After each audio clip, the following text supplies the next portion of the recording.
Divya, and before I begin, I just want to wish Nandini, otherwise known as Kushi, a happy birthday.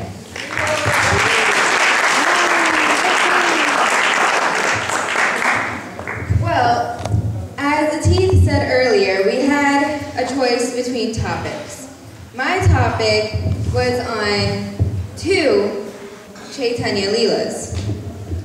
So, I decided to give my point of view on 2 opposite Leelas, but instead do the good point of views and the bad point of views of things that matter most. So, the good point of view is, there came a time when an old Brahmin was offering prasadam to the Lord, which we all know is Krishna.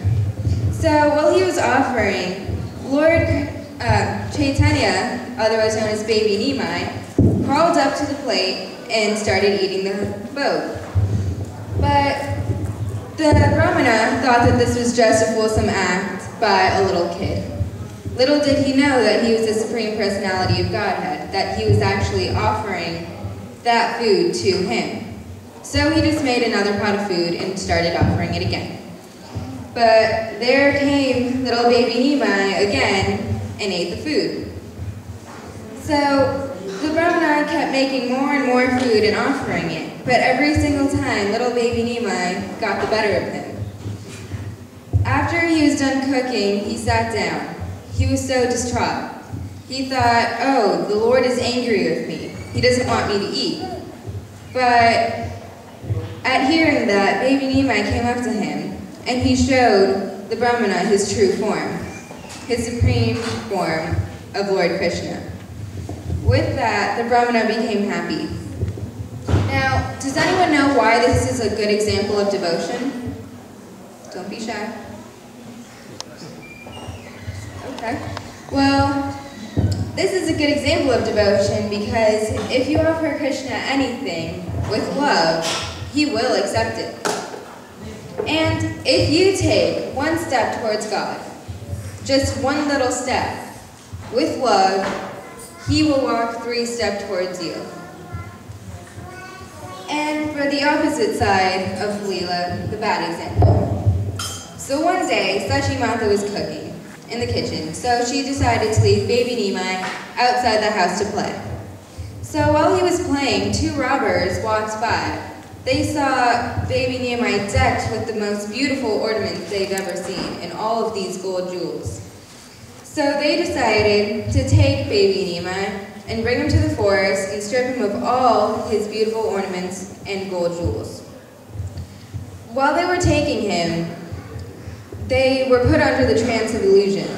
So baby Nimai was brought back to his home. And does anyone know why this is a bad example? Anyone?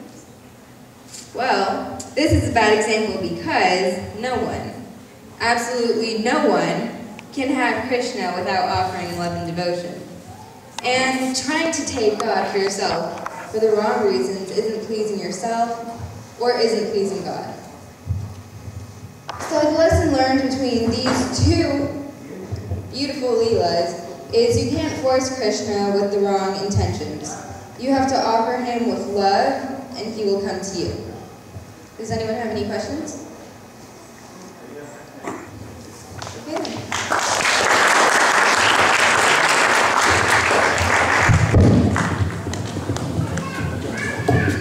Hare Krishna, please give him a round of applause.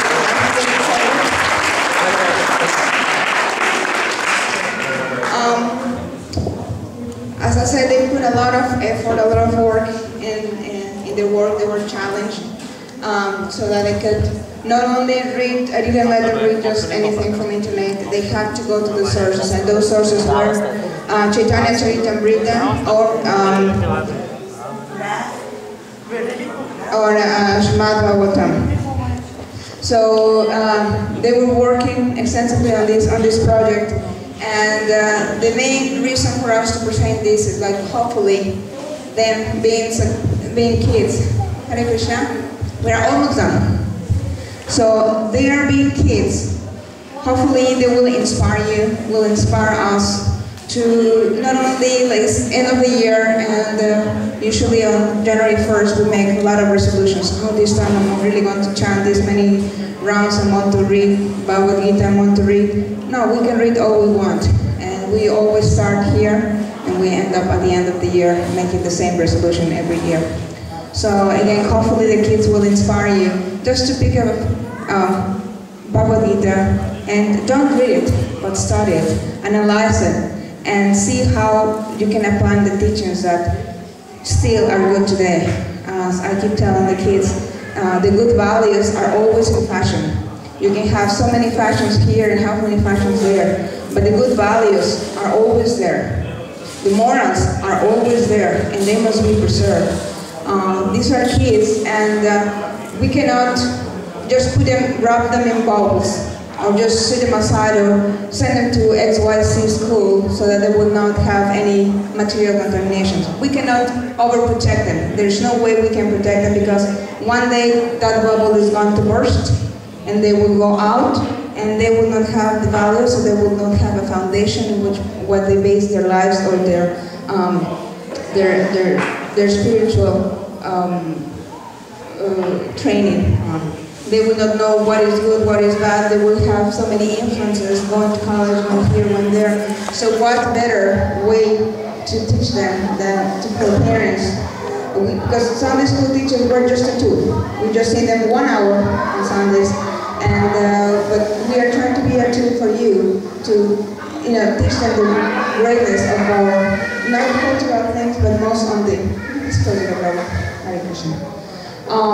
The greatness of what good the more is to have in the moral values, what great it is for us to be a good persons, a human beings, and be good to ourselves and be good to others.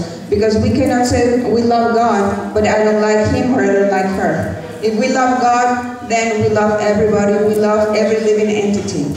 We cannot be selfish, we cannot feel proud and think ourselves to be the creators of everything, because we are just really not that great. When we look outside and we look at the sky, we feel how infinite we are.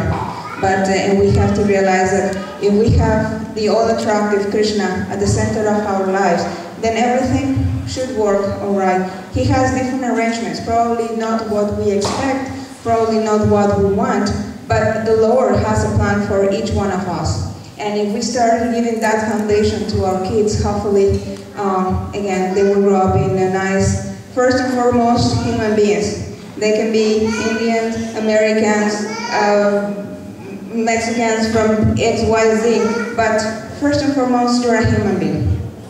And everybody has Krishna in their heart. The Lord is sitting in our heart, and as such, the communication should be there. As such, we should invite Krishna, rather Krishna, to our heart and ask him to probably guide us and help us how to guide our younger generations. So probably at the end of the year, or as a New Year's resolution, we want to inspire our kids, probably sit with them, read beautiful Krishna pastimes. They are just not stories. There's a moral, there's a teaching in each one of them, and there are hundreds of thousands.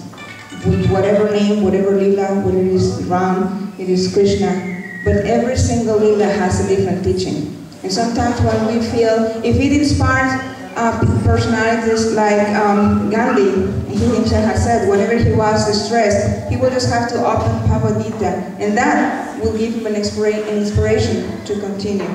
So if this is good for personalities like him and many others, want to speak about us. So thank you very much for your attention and your patience. If you have any questions, I know we don't have too much time right now, but if you have any questions about the Sunday school programs or anything that the kids spoke, you can talk to them. Once the program is over, you can talk to me. Thank you, and Happy New Year. Hare Krishna.